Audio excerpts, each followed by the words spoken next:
Good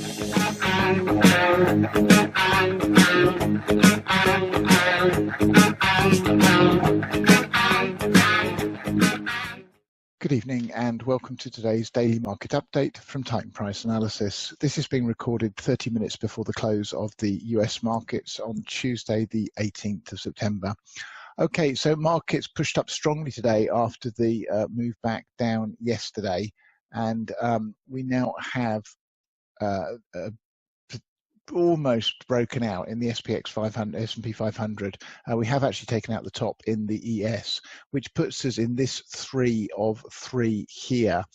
Minimum target for that is the 123.6 extension at 3044. But if I do the fibs on the lower time frames, it should extend up.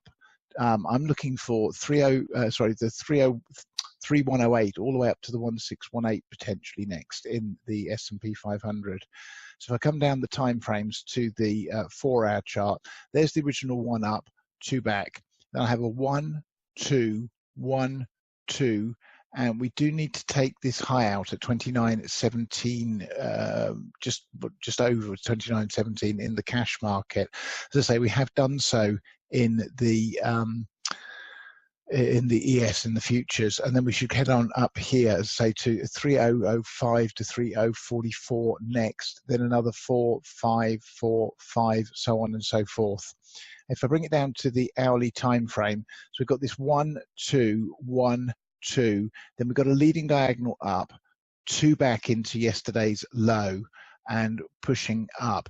Now I can potentially count this slightly differently. At the moment, I've got the 1 here, 2, 3, 4, 5 up into the 1764 with this A, B, C. But this low here that we saw yesterday at 28.66 did not take this low down here out. So it is possible that we've got an A, B, C for the 1, 2, A, B, C for the 3. This is a 4, and what we're seeing here is an A, B, C for the 5th up, and then we're still going to see a deeper retrace against all of this move up from the low at 28.64 for the 2 back. So we either need to push on up higher tomorrow and break out properly, or we're going to get a deeper pullback first. Probably though from a little higher than where we are now. Before we see that.